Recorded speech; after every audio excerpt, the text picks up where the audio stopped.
Hello and welcome back to Darren and Doing. I'm Hester. I'm joined by the brilliant Ben Bowman. Ben, good week? Good week for you? Good week. It was a Spurs very won. good week. A very good week. Oasis back together. Cultural, topical. Because Champions League has faded away. But try not to worry. You'll see them. We can't really sing this now, Arsenal, like in a title race, but I'm going to do it anyway. Yeah. Stop crying, Arteta. That would have got, if they'd have played Tottenham instead of Wembley, that would have gone off. Yeah, that's true. We got Cattlefish at the bottom, in, mate. So yeah, fuck it. Which is going to be the first gig to sell negative amount of tickets. Yeah, because it's on the same day as Oasis at Wembley. Wow.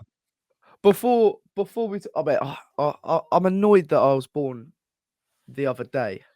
Because if I was like a 90s kid, I would have loved like Oasis, but I haven't really. Yeah. I need to get into a bit more. No, you had to be there, man. I was, just like, yeah. I was born in '98, so I'm not exactly like fucking, I'm not. Are you a '90s kid if you're born in the '90s? Like, how does it work? Can I still be called a 90s kid if I was born in 2004? I don't think so. I don't think so. Do you know what? It's really annoying because like my brother was born in '98. Yeah. And so like I love everything that he grew up with because he was just like a massive inspiration to me. And but then I'm a little bit, I'm like stuck in a 20-year-old's body, a little bit behind in generation, I think, because my interests have come from my brother. Yeah. Whereas anyway, this is irrelevant, but let me know what happened on the overlap because Ben, you were superb representing, mate. It was insane. It was so mad, like seeing you fucking with Scholesy and them, man. Yeah, and Kara, Ornstein, like who? So what really happened on the overlap? What really happened? What really happened? And what like did anyone? Oh fuck! Ow! What yanked on my cord on the cord of my headphones. Did anyone surprise you? Like, was anyone like proper sound? What? As in like the people on it, or like the people like? Yeah. People that you met there because it looked like unreal. Mate, Carragher's quality, like top guy, top guy. Cara. So you posted. So you posted him. Yeah, what a about partnership that would be. Bezzy, mate. I got the chance to rinse that again yesterday because he come out and said that he would have, if he could pick any club to play for, he would have picked Tottenham. Yeah. Mate, proper COYS. Yeah. What, mate? I was going to say before you get into that, what everyone loves Spurs. Yeah. What the fuck has happened? Because I know everyone now hates this. Like the next gen, like hate Spurs. But that sort of generation of like Carragher, Neville was even like, oh, I think I like Spurs as a kid. Yeah, it's the Spurs kit, everyone's second thing, wasn't it? Yeah, it's the kit. Yeah, it's because of Hoddle and Waddle. Yeah, everyone likes us now. Everyone hates us. I don't know what. Yeah, I don't know what changed. But the style of football or something. Yeah, but but now like we play good football now. I don't get it. Right. Yeah. But also like I think people stopped liking us when we became a bit more of a threat as well. But then again, like the reason that Carragher says that he likes Tottenham was because they were going with Everton for the title, so we would have been a threat then. Little glory hunter. Yeah, little mug. He's not a mug. He's a top guy. He's your best mate. Yeah, exactly. Yeah. I'll take that back, Sky. No, Carragher was really nice. Scholes was nice. Ornstein, what a guy. I really wanted to. I couldn't bring myself to ask him about Dybala. I really wanted to. There's another episode that's coming out this week, I think. Like a Q&A with like him and Scholes and Carragher, which was really good. And like everyone else was like on the panel and stuff was sound. HLTCO Dan, what a guy. He's such a legend. That guy, I love him. Yeah. What? How long were you there for? Like, how long was the whole thing? Because you had a little mingle at the beginning, didn't you? Little mingle, talking to everyone.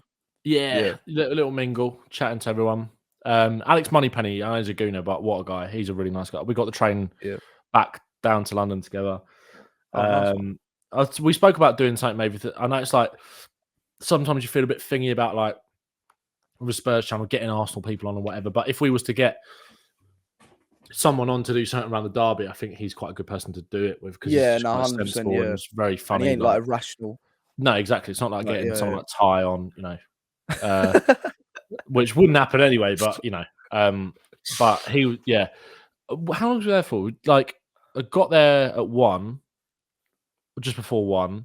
No, got there just before 1, and then filmed from 2 until about. Both episodes were like just over an hour, I think. So probably left about 4:30, maybe. Oh, it's not too bad. It's quite like efficient. Well, obviously it's going to be a Sky, innit? You're not going to it's not going to be unprepared. Yeah, like they're so like efficient, and they don't want to waste like anyone's time of like waiting about and stuff like that. Yeah, especially a lot of people kind of still have jobs and stuff that have kind of given it up to do that. Like, yeah, it's true. Actually, the Nottingham Forest guy was like having a joke with one of the other people that asked a really long question, being like, "You've just made me late for my meeting." He was like, he had to get back to Nottingham for like 5 o'clock or something, which is like, that ain't really? Happening. Yeah, that ain't happening. Fucking hell.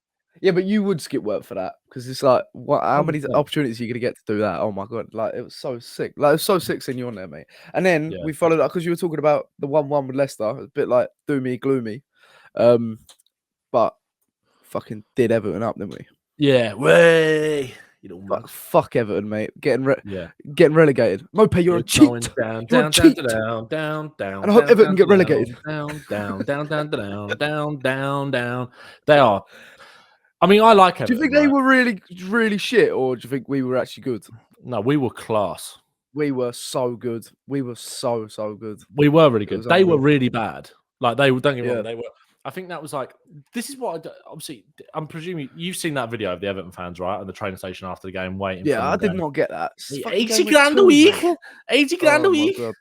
And then Mope called one of them a bellend or whatever, which is, I enjoyed that. It was a bit ironic that Mope put that tweet out and it was like, how do footballers get this much abuse or whatever? It's like, aren't you literally that's your gimmick, but I thought you like getting abuse, like you sort of wear it on your shoulder, sort of thing. Number one rattler gets rattled. Bit touchy that. Bit touchy, mate. But he was kind of right in what he was saying, like in terms of the abuse, because it wasn't like, watching it. Like I was at the game on Saturday, and anyone that watched it was like, it wasn't for lack of trying. The reason Everton we were just better than them, and they were very toothless. Like I don't know where the goals are coming from. Like someone please tell me where the goals are coming from. They won last night in the cup. We're recording this on Wednesday. They played last night. I think they won 3-0, but it was against Doncaster. Do you know what I mean? I think Beto scored. Yeah. I think that actually their best player. He was their best. Yeah, he was their best player when he came off the bench. Actually looked quite sharp. He scored a good goal last night, but mate, they're in trouble. I think before the season started, I think naturally when you do content, you're like, right, I'm gonna do my Premier League predictions, and I think most people were like, oh, because without the points deduction last year, they would have stayed up comfortably. They would have been like 11th, mid-table, same as like Bournemouth and all that, who obviously everyone kind of perceived had this really impressive season under Iraola, which they did. Doesn't take anything away from that. But I think everyone, including myself, was just like, they'll be fine. Like they've obviously lost Onana. They won't quite be as good as they were maybe last year. They'll be fine though. Not as good as it. No, they can go down. I mean, I feel like the thing is, the first month of the Premier League's a bit irrelevant. I do think that because was it Jamie O'Hara on TalkSport? We're talking about Chelsea. Because I was obviously the meltdown after they lost to City, and everyone was saying, "Oh my god, Chelsea are in trouble." Oh my god! And now a week later, Jamie O'Hara's going, "They could challenge for the title." And you're thinking, "What the fuck?" Like the first month of the Premier League is just like ridiculous. All opinions are all proven wrong at the end of the season because everyone gets their flow, or they fall off, or there's so much change. It's such a long season, and I don't know. Like Everton. like that's why I was like, why are they getting this angry game week 2? But I guess it's sort of they're frustrated at the board more than anything, aren't they? And they could just take it out on the players for. I mean, Spurs are. I mean, obviously, but we're a fucking great team, and they're playing away from home. They're getting spanked up, yeah. But I wouldn't fucking go after their players thinking they're not trying enough, because I think we just completely outclassed them, and that happens in football. Like it happens to us now and again as well. But yeah. So what were your? Well, first of all, my dad was at the game. I've been in Sicily last week. That's why. If you're thinking, why are you talking about the Everton game? That was like a week ago. I was in Sicily this last week. Hence why I've come back like with super a nice tan. Yeah, nice. Super tan. Yeah. I'm fucking. I wish I had the tan gene. Also, if we win 4-0, we can dine out on a result as long as we fucking want.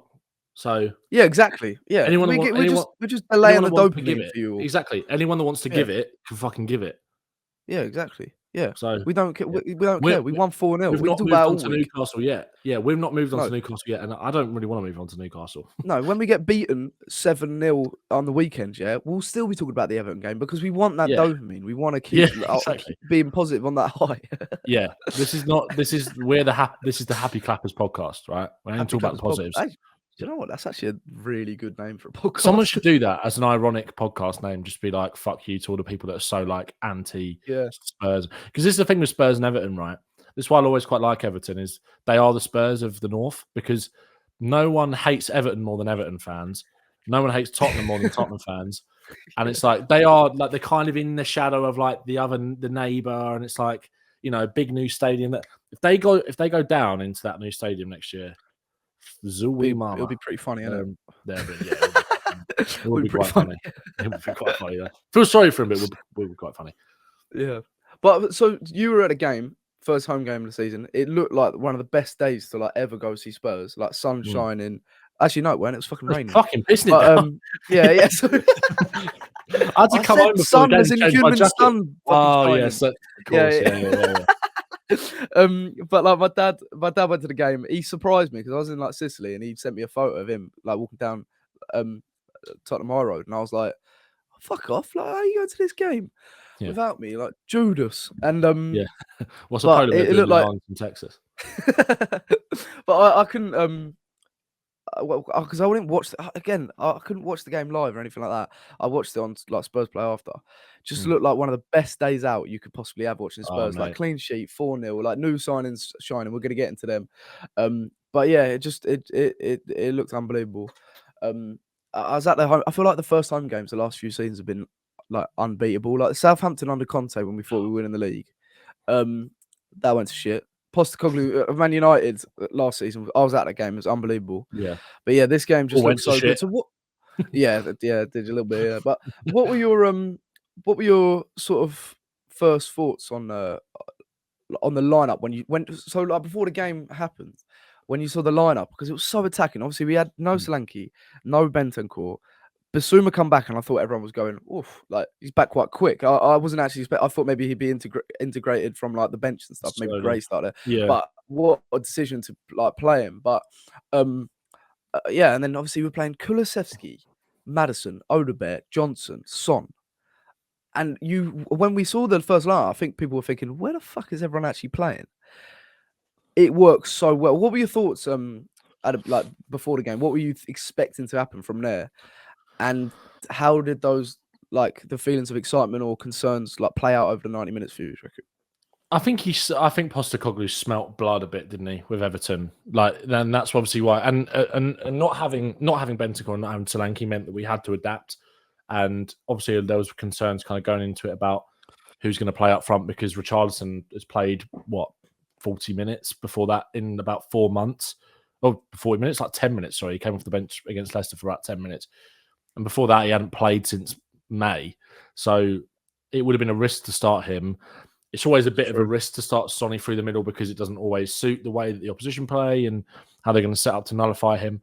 But one thing we should talk about, he was excellent, I thought. I don't think Sonny's kind of getting the praise for that performance that he necessarily deserves.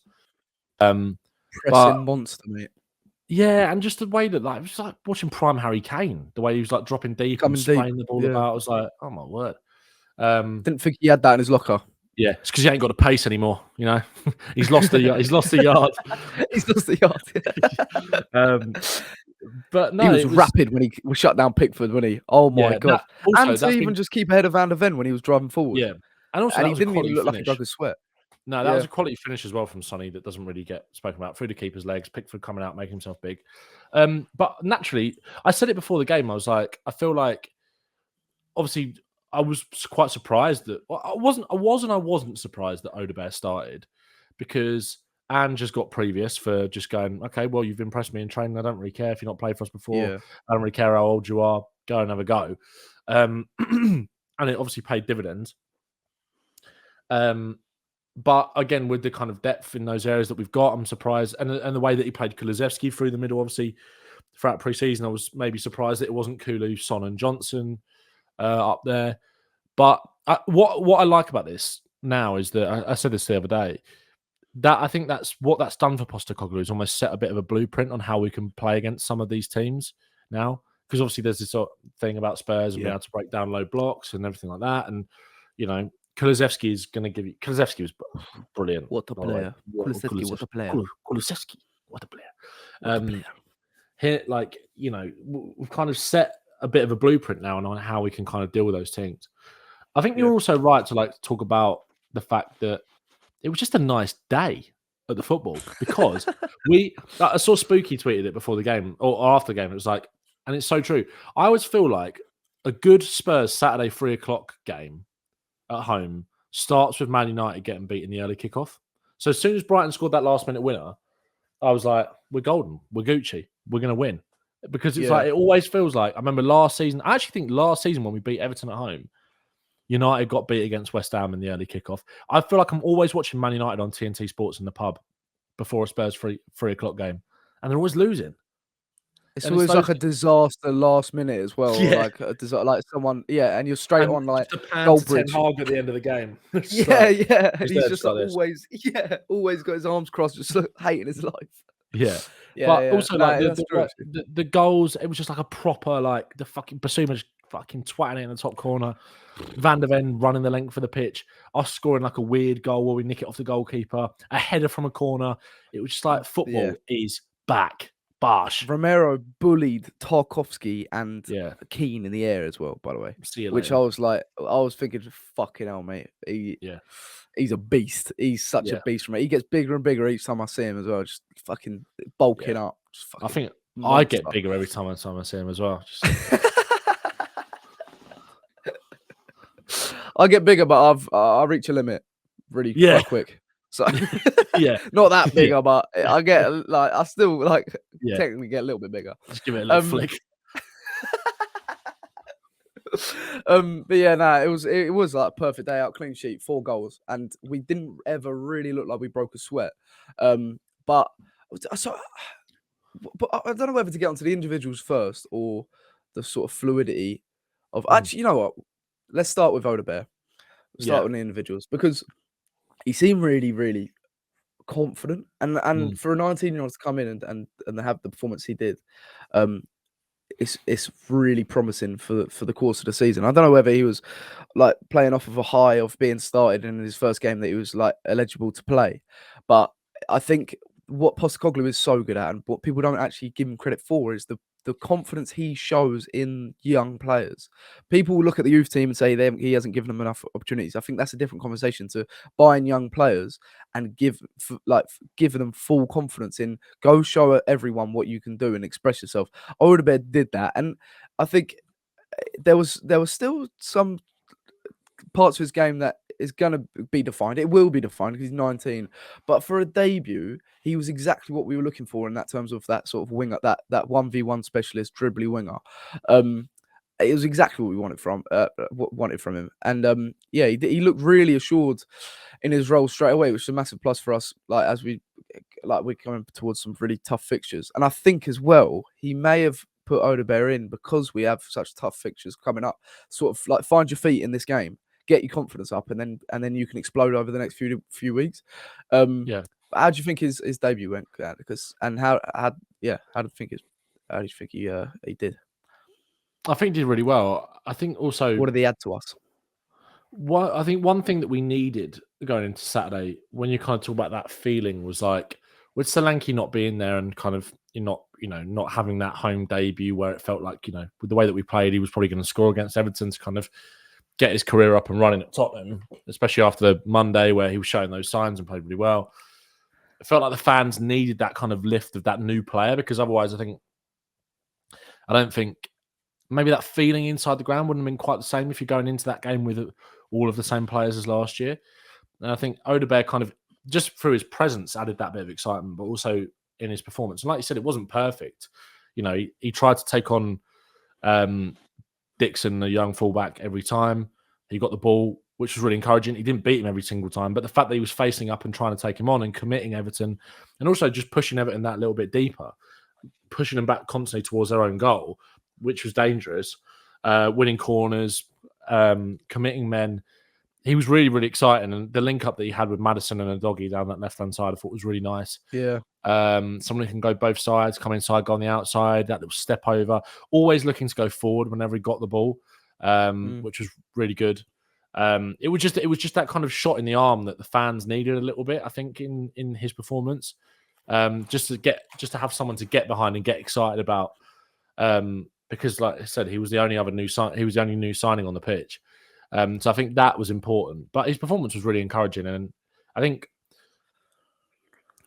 once Solanke comes back into the team as well, and he's kind of got that bit more of a focal point to aim at when he gets his head up, whether he's playing on the right-hand side or the left-hand side, I think he's going to be even more dangerous for Spurs. But it was a really promising debut. I think he faded a bit in the second half. He looked knackered in the second half. And I think it's partly down to like the adrenaline of making that debut kind of, he's played Premier League football. He's played a lot of Premier League football, to be fair, for his age. Big move for a 19-year-old, though, isn't it? Yeah, exactly. And the pressure of kind of going out and playing in front of 60,000. Yeah, exactly. And also, he's played for Burnley in pre-season and obviously played their first game, but he hasn't played for 2 weeks either. So it's like getting back up to, because he couldn't play against Leicester, so he's getting back up to the sharpness and everything. So I thought it really super exciting and really, really encouraging from him. This sounds like the shittest bit of analysis, what I'm about to say, but it's the aesthetic of him as well. Like he dribbles low to the ground. You never know whether he's going to go left or right, and he always has that little like jink of the shoulder. And it just I think Dixon actually played well, that young right back. Yeah, he did do well. But again, Odebert, you could see the fear that he like installed straight away with in the Everton defence, because they generally didn't know which way he was going to go. Where if you look at like Johnson, Werner, you sort of know what they're going to do when they get the ball, and it comes off maybe like 4 or 5 times out of 10. But Odebert looks like as he sort of grows into the season and grows into his body as well, like he's still so young, and apparently he's 6 foot. I mean, I don't believe that, but apparently he doesn't look it. Doesn't look. He looks like 5'9", 5'10" maybe, but I think it's because he's got that like low center of gravity that you sort of spoke about. It's kind of like it wouldn't. I don't think he is, but it wouldn't surprise you if actually someone like Eden Hazard was like 6 foot, but because of his like frame and like the way he's, it's kind of like that. I don't think he is. But it's just you don't really expect it. Yeah, but he just as he'll grow into the season, as he'll grow into himself, I think I can see him being just an incredible player for us, and that end product will be refined, and I think you'll find that consistency. And he was just such a promising first display for us, especially when it was a bit of a eyebrow raiser when he signed, because I mean he was the exact type of player we wanted, but it was like, is he ready now? But being thrown into the deep end, playing at home first game that he's available, I think he is ready. He does look ready, but the next few games will be like a big challenge for him, because he's going to be up against a lot harder opposition. He's going to be up against Ben White. He's going to be up against Kraft. That's going to come back to bite us, isn't it? Fuck it. Who? It'll probably be fucking Tino Livramento. Yeah, Tino Livramento.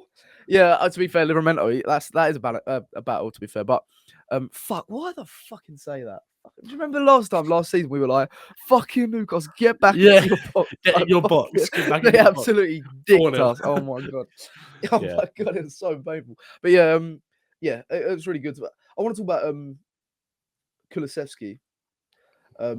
Because he played. What a player! He played. So I don't know. Do you know what? It was almost like a 4. I think it's not a 4. It's not a 4-1-4-1 because the Doggy and Porro just like almost play that when they do play midfield ones. But that he was given.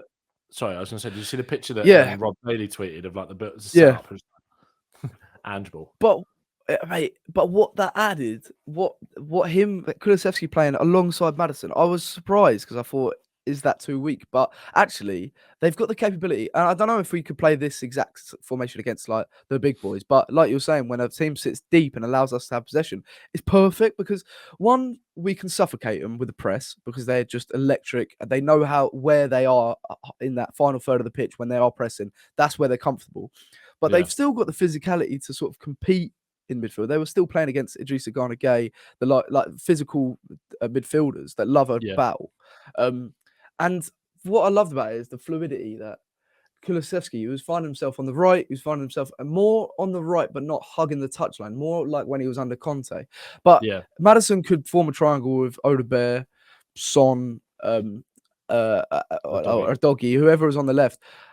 Kulusevski found a triangle with Porro and Johnson. It just works so well, and it's covering the whole pitch with those triangles instead of focusing down like one side. Everton didn't really know where to set and what was happening. And I'm going to get into it in a minute. We'll talk about it in a minute. But because of those triangles were forming, and we'd overload one side of the pitch, we'd always leave like Odebert 1v1 other side of the pitch, and we kept switching it to Odebert.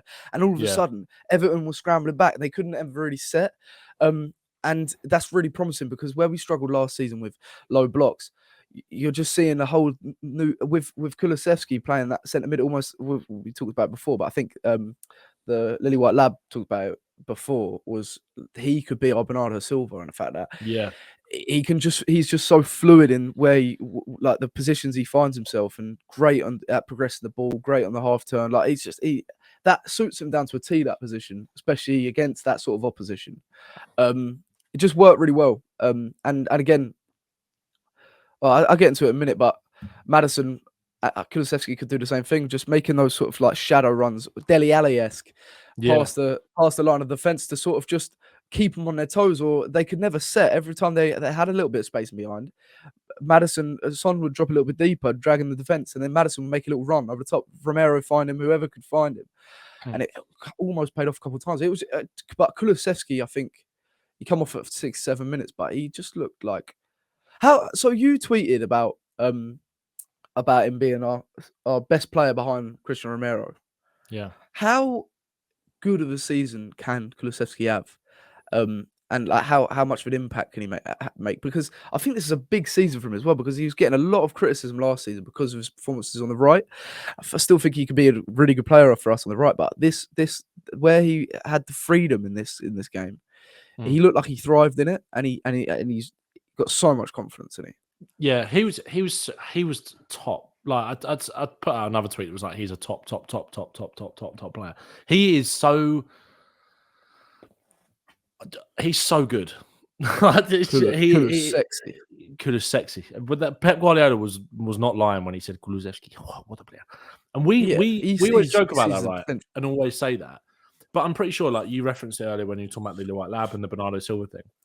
I'm pretty sure we had this conversation last season where, and I'm sure I made a TikTok video about it as well, talking about how I think that when you look at the way that City set up kind of in that 3-2-4-1 or 4-1-4-1, him as that right-hand sided number 8, he could play for Man City. I have no doubts about that. He's that good playing in that. Obviously, you've got De Bruyne. Like, I'm not saying he gets in the team naturally from the start, but that system would be absolutely perfect for him. And I think you look at the way that, and we sort of saw a bit of that. Like you said, it was a different sort of setup, but in terms of that, almost that front 4 or front 5, it was kind of similar to maybe what we see from someone like City. He was just incredible. And I thought one thing that doesn't really... Brennan Johnson's got a lot of heat, right, for his performance on Saturday, because I think he stood out as the only player on the pitch that didn't really have any impact on the game, which I think is fair. But I think having Kulu in that right-hand side number 8, I thought they dovetailed really nicely together, Kulusevski and Johnson, I thought. I thought they actually played really well together. Their kind of understanding of the roles. It was just Johnson's execution of the final ball, or there was one moment where he dribbled it off the pitch, and it was like, oh fuck me, like come on, mate, like we need you here. Like we didn't really need him on Saturday, but it's not helping him for the next few games, which it's for him personally, isn't it? We need him to. Like you need this, sign him for us. Yeah. But his understanding of the role, I think, and if you look at the average positions, like you said, Kulusevski obviously played in that sort of pocket, but he was drifting out to the right wing a lot. It was very similar to I think you're right. It was almost like Kulusevski. It was like Conte's Kulusevski, where he would drift out there. He wouldn't hug touchline, but he would drift out there to allow the space for Johnson and Porro to come inside. Which I thought was really good. There was a few times, there was that brilliant bit. There was that run that he made where he made that little nutmeg. And there was another one where he carried it up the pitch and then played that little reverse ball into Johnson. He won the ball. And then there was another one as well where he did that and then played the little ball into Johnson, who'd made that. Johnson sort of got out of his way and then had the awareness to make the run in the channel. So I thought they worked actually really nicely together. The thing is, Johnson will never get the credit for that, because last season, because of the fact that he didn't have much impact on games, but he had impact on the outcome of games with his output. And I think that is what Johnson is going to be judged on now. So it's like he won't get credit for the things that he does well to allow the team to do well, which I think we actually saw more of on Saturday than we did against Leicester. And I think, I know it's kind of gone off piece, but having Kulusevski there, I think massively helped that. I think he can have a massive impact on the season. I think we were all quite surprised that he didn't start on Monday, and he was definitely deserved to play yesterday. On Saturday, sorry.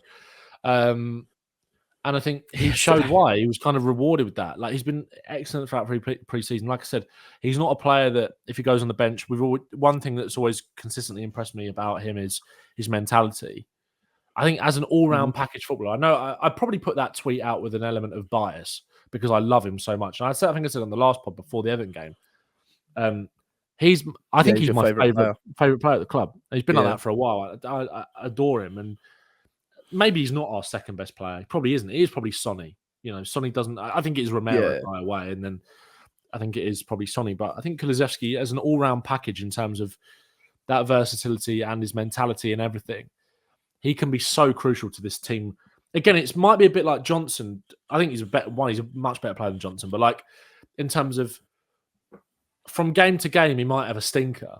But throughout the course of the season, I think you'll look back on it and see that he's had a massive impact on it. Johnson maybe more with his output. Yeah. But Kulusevski with his performances, he was just... And again, because, Sonny got the goals and I thought, again, I don't think Maddison maybe didn't quite get the credit that he deserved for his... Yeah, he was really good. He was really good. I think Kulusevski went under the radar a little bit, but there were moments in that game where you're just thinking that nutmeg was it for me. That was one. When you were talking about that Southampton game at the start of a couple of seasons ago, where you see a performance from Kulusevski where everything just clicks for him. And I said this before, when it doesn't, it can look quite ugly because he's quite slow and a bit gangly and all this. And aesthetically, he's not.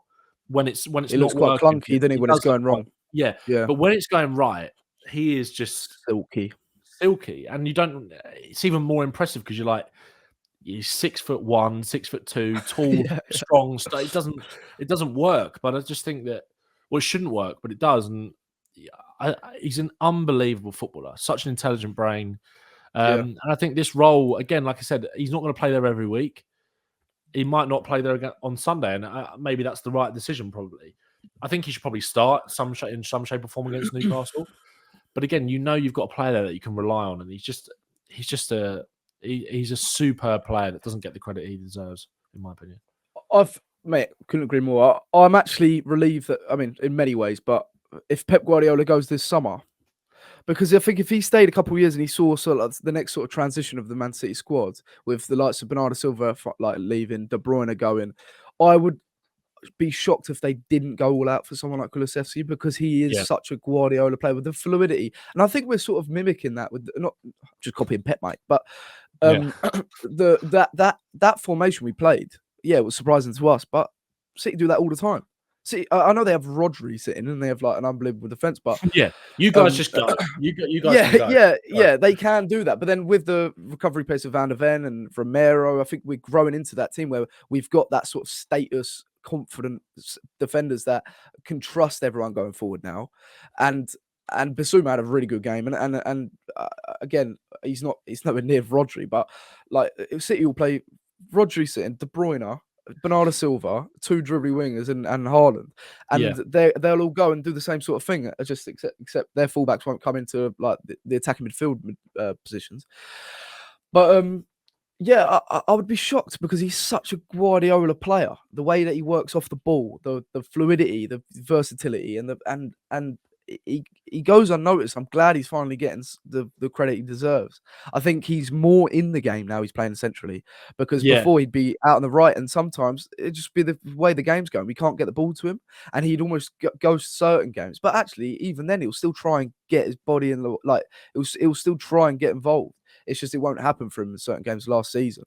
But now he's like right at the center of it, and you can just see the confidence, him having the ball, running at defense, like installs in him. And I think he can have a massive season. I want to talk about what happens now then when it comes to this sort of formation. Because the formation worked against the low block. I'm still not sure whether it'll work. I think we need maybe a bit more of a defensive structure when it comes to playing like sort of like a better team. But obviously we saw how good having Solanke as a focal point can be in games. Obviously we didn't kill that game off, but we could see it. But there was something missing. There was an aspect of the balance in that attacking front line that was missing. But I think Odebert solved that with the fact that we could just give it to him 1v1 and he'd create something. I think we all knew that. Yeah, we needed the striker, but we needed that 1v1 specialist as well to sort of like free up space for other players because they'll have to get marked up. Like they'll have to put 2 players on him if Odebert can fulfill his potential, especially. But obviously, Andrew's talked about that. There's been reports that, and I think we all got frustrated as fans, that Ange wanted forwards that could play across the front line, like strikers that could play on the left or the right as well. And I think people got really frustrated. But the way we played on Saturday, the fluidity between the attacking line, everyone was finding themselves in different positions. You'd have like Maddison now joining. He'd be playing across. I mean, he'd be playing deepest at some stages, or he'd be playing the furthest forward. Son, Johnson, Kulusevski, they're all rotating on who makes the run in behind, who gets involved in link-up play. Odebert just stretching the width. But you can sort of see this Ange vision come to life with what we did Saturday. But now we've got the sort of not problem, because it's a really good problem to have, but where does Solanke then fit into this? If we say this is the way we're going to go against the low blocks, where does Solanke fit in? And also Bentancur, because Bentancur's going to come back, and I think he played really well against Leicester before he got KO'd.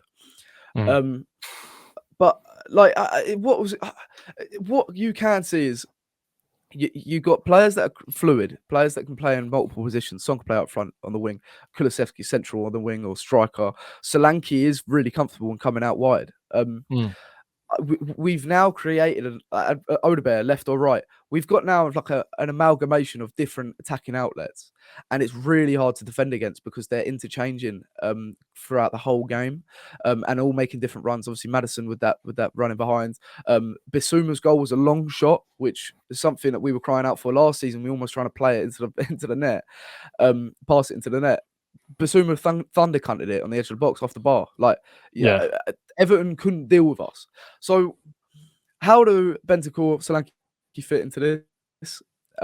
Could we do the same with both of them in the team? And do you think that's sustainable? Or do you think when they come back, they're put into this team? Is this sustainable? What we're doing? Yeah, I think you could definitely. I think you could definitely play that same way. Because also, you know, as much as Odebert has 100% brought something, with the way that we were able to kind of create the overloads on the right-hand side to then switch the ball out to the left quickly to leave Odebert in space and isolate the fullback and let Odebert take him on 1v1. I know people, say that Sonny's not quite the winger that he used to be, but if you're allowing that space for Sonny to run into by dragging everyone over to the right-hand side of the pitch and playing those diagonal balls with having Kulusevski in that number 8, you're taking just Odebert out of the team, and you could even put Odebert on the right hand side instead of Johnson, and Solanke dropping deep like Sonny was. Like I said, that was a very complete centre forward performance, I thought, from Son. And we've bought Solanke because he's this really well rounded centre forward, and Solanke presses from the front just like Sonny did.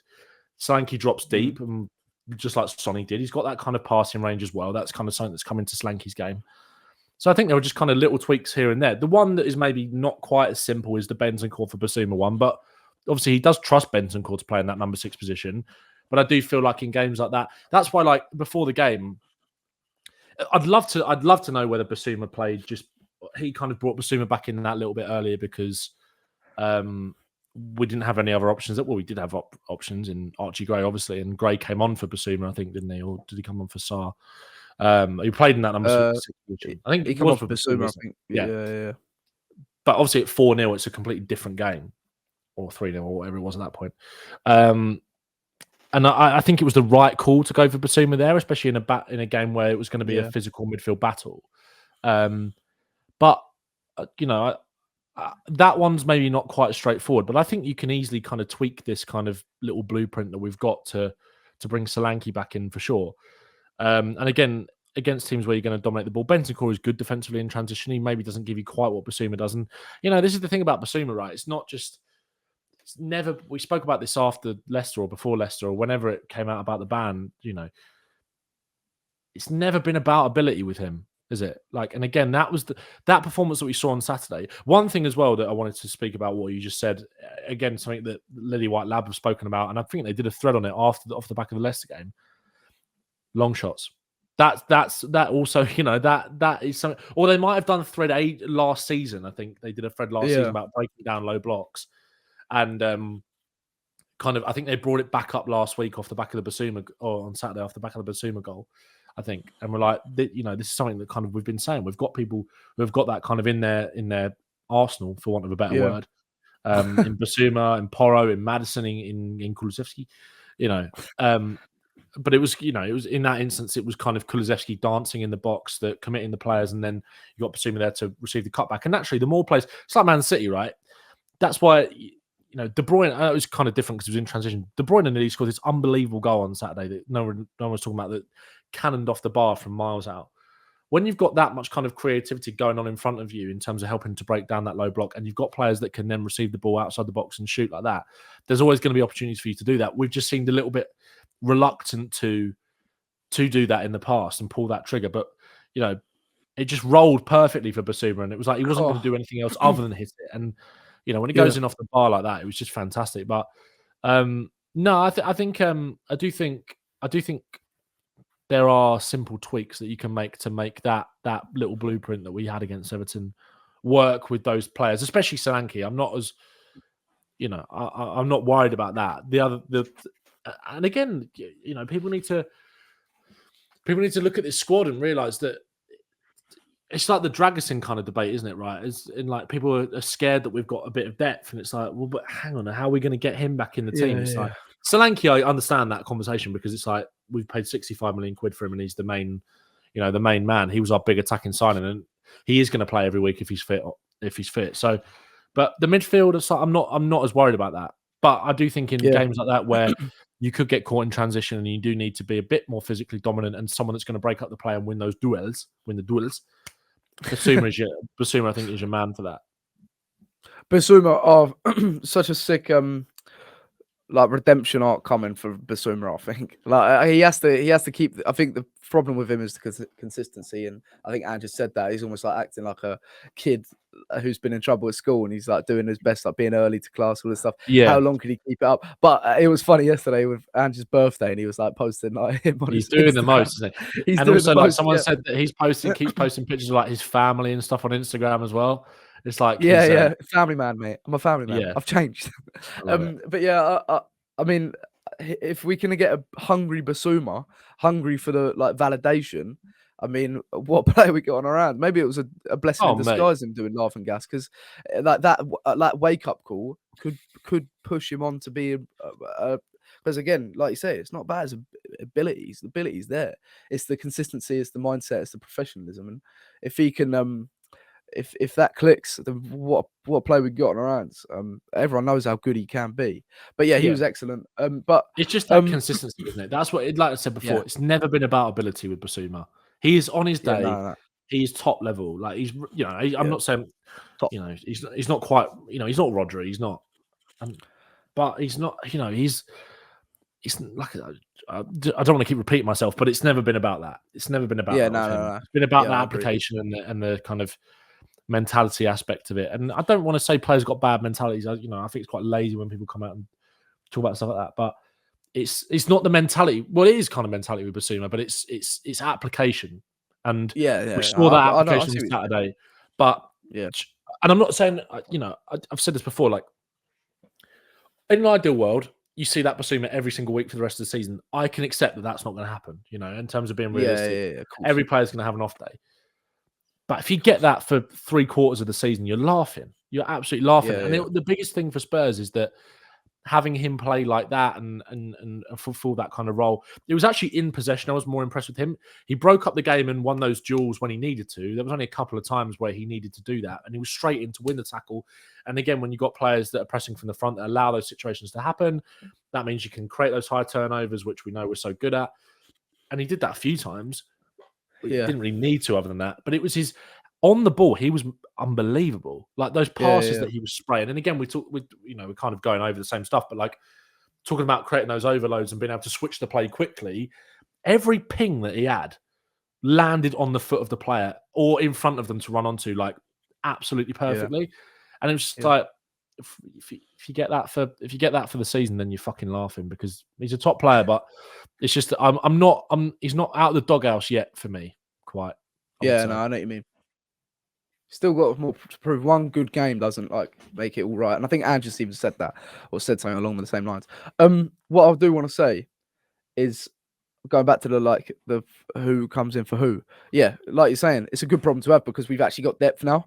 Yeah. But I would say maybe Solanke comes in for Johnson. Son can do the job on the left, and Odebert can have that same impact on the right. And this is probably my perfect 11. I know it's not going to happen because it's going to be interchanging every week, I think. But we could do the same thing with Solanke as that focal point, doing the same sort of job as Son did. Actually, gives us a little bit more, because then you can whip it in for a header and stuff like that. But arriving late back onto his own, he's played the ball and getting on the end of his own moves. Yeah. Well, Odebert showed that he's both-footed and he can go both ways, so you can play him on the right, link it interchangeable with like Kulusevski, Porro, linking up with them, and the same with Maddison, Son, or Doggy. That triangle does work. We've seen it before, but I think when we play bigger teams, maybe it's Maddison or Kulusevski that's sacrificed. One of the two for Bentancur, or even Bergvall could do a job there, because he is good physically and defensively. I think Bergvall, and he's proven that since he's played for us. So he could do the job. Sarr came on for Kulusevski, and I think Kulusevski was kind of doing what Sarr does, anyways, playing on the making the runs, inverted runs in behind. Sarr does that, but Kulusevski just added that little bit more technicality, a little bit more attacking nuance and quality as well in the final third. This is one of the things we spoke about after the Leicester game, wasn't it? Where it was like we had this great build up, and I love Sarr, but I do think it's a bit of a problem when you've got two players. And I think Windy maybe spoke about this. Well, it was either Windy or Harry Brooks. Was like, when you've got two players in that right-hand side in Johnson and Sarr that want to run in straight lines and just run vertically, that causes a problem. And also, when Sarr does get into those positions, that quality in the final third is just not quite there with him. Whereas if you get Bergvall or Kulusevski making those runs in those channels, they can get there. Look, I mean, again, not to keep going over Kulusevski, but the goal, the twinkle toes that he showed in the box to keep his balance and keep on his feet, getting into those positions, and Sarr's not going to do that, and that's fine. No. But that's why you have different options. So, no, we shouldn't be scared of the depth. We should embrace the depth and fucking go and fucking win the embrace it. Europa League, yeah. We'll be there. Finally, we will be there. We didn't concede from a set piece, and Everton last season were the second best team from set pieces. That's bigger than a win, mate. That's big. The only thing is, though, I can't remember the actual coach's name. It's like It's like the Monton. What's his name? The coach has come in. Fuck, I should have done my research before this game. What, for Tottenham? Yeah. What's his name? Fuck. I can't He was one of the two that come in, like Montgomery in the summer. Montgomery. Yeah, Montgomery. I'm pretty sure it's something like that. Yeah. Alistair Golds said that he's been working on set pieces, attacking and defending. Obviously, you fucking scored from one, didn't we? Guti Romero. What a header, mate. What a hell! But like bullied the bullies. He was he bullies the bullies, Romero. But he says he's been working really hard on like attacking, defending set pieces and training. How much do you think? Like, how much change do you think we saw in terms of structure? Because I still think it looked very scatty.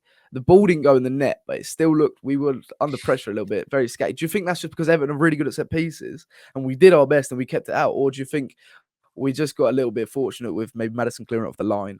Stuff like that. Do you think the structure, did you see any changes there? Or do you think it was sort of, we just got away with that one? We just like, we were trying a bit harder to maybe win the header or get it out of our box as quick as possible. Because there was a spell where they just kept getting set pieces. I think they ended up getting a free kick as well, where we were thinking, oh my God, are we going to concede again from a fucking set piece? Because it just seemed that way for a tiny little period. Yeah. It was Nick Montgomery. Sorry, I was just looking up. That's it. Yeah. To be honest, I think against Everton, that one that was like pinball in the box was so like 90s football is crap. You know, that Twitter account that was just like people just fucking pumping the ball to each other like these like goalmouth scrambles or whatever in the 90s. It was like that. But I think against Everton, like you said, they are a good set piece side. Sometimes all you can do is just keep the ball out the back of the net, you know? Yeah. And would you rather it look ugly and not concede than concede like we did last season? I know it's like, that's kind of the glass half full approach. And there were a couple of moments where we looked a bit shaky. But like you said, you have to take, you know, so much of this kind of analysis that's done when it comes to your own team doesn't take into account the strengths of the other take into account the strengths of the opposition, which, you know, for Everton, set piece situations is one of those, as we found out last season against us, and many other teams did as well. So, yeah, I was just quite pleased that we just kept the ball out. Yeah, but it was satisfying, wasn't it? I was very surprised when we scored that corner, though, because our corners prior to that were shocking. Like, going forward. I thought against Leicester on Monday, they were really good. And it was like we worked on different things. We were playing the ball short and getting the cross in. That was where that Solanke like low header came from. We played it short and Sonny whipped it in with his left foot. I thought we'd seen something a bit different there. But there were so many times where we overloaded the front post and then we would just float the ball to the back stick and the keeper would just come and get it and no one was there. But then Maddison puts one on a sixpence and Romero, like you mentioned earlier, just went and absolutely attacked it, didn't he? And it was a brilliant header. Yeah. You know, but a bit like everything that we've spoken about, maybe not everything, but a bit like most of the talking points that we've spoken about when it comes to someone like Bissouma as well. Next two games are the tests for set pieces. I think so. Yeah, and someone like his performance. The thing is with Bissouma, sorry to bring us back to him for a second, because you know I made a video about Bissouma yesterday on TikTok talking about the fact that it's like I just alluded to before, like he's not at the doghouse yet for me. But, and people say, right, the next two games are a big test, and like we said for the set piece as well. Bissouma actually raises his game when there's something on the line, like when there's something to prove. He's always better in big games. And I think that's why we saw that level of performance for him on Saturday. Everton's not a big game, but it's a big game for him. And Arsenal, he was amazing at the Emirates last year. Newcastle, obviously not so great. He was actually very good against Newcastle at home. But, you know, bigger games he raised it for. And I think that it's going to be a test for him, but to bring it back to set pieces, it will be that's the one, especially the Gooners and Newcastle, to be fair as well, because I remember every time they got a free corner, they eventually scored from one, but every time they got a corner at St James's last season, it was like, and it was at the time where we were fragile enough anyway with them. It was like, oh my God, they're going to score. Have they not scored? So, you know, that's the test. Also, don't forget, we didn't have Solanke defending set pieces, and he'll be vital for us, like that Harry Kane used to do for us all the time, heading away from the front post. Like, we didn't have that physical presence that Solanke brings. Like, when we've had set pieces against Leicester, I mean, you were looking at the numbers in the box and you're thinking, fucking hell, like Solanke's a unit. Romero, Van der Ven's maybe not his best attribute isn't heading, but he's a physical presence holding people. You have to put a man on him because you're still worried about him just because the size of the bloke. So I think Solanke coming back will make us maybe feel a bit more assured when defending set pieces. It's something we're working on. And if it clicks, and we're all saying this, we can all see it. How many points from not conceding set pieces as much as we did last season, scoring more set pieces? How many extra points can we pick up in a season? Exactly. It's going to be scary, but not for us. Yeah. But it's to not concede a set piece against Everton. You've only got to take that as a positive, even if we did look a little bit erratic in our defending of them. But massive. It was a massive game. We're going to get on to the Newcastle game on Friday. We'll do a preview pod for that game. But everyone, thank you so much, Ben. You're a legend as always. I've got. I had a couple of things to say about transfers, but I've got a haircut in like 20 minutes. So go and get going. We'll save it for Friday. Yeah, Friday, mate. You're going to see the fresh fade. Yeah, exactly. Mate, I got mine done yesterday. We're coming. The haircut. The headphones were covering it, mate. That's good.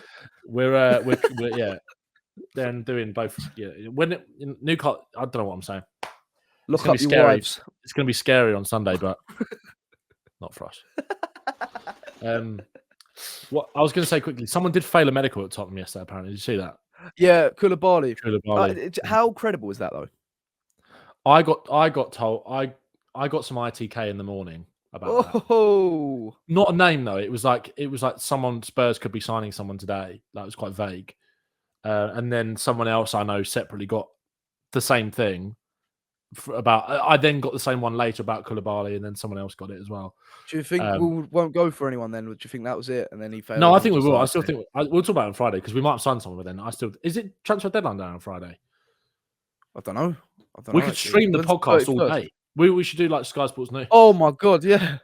Just like our social battery zero. Have we signed anyone yet? Fuck.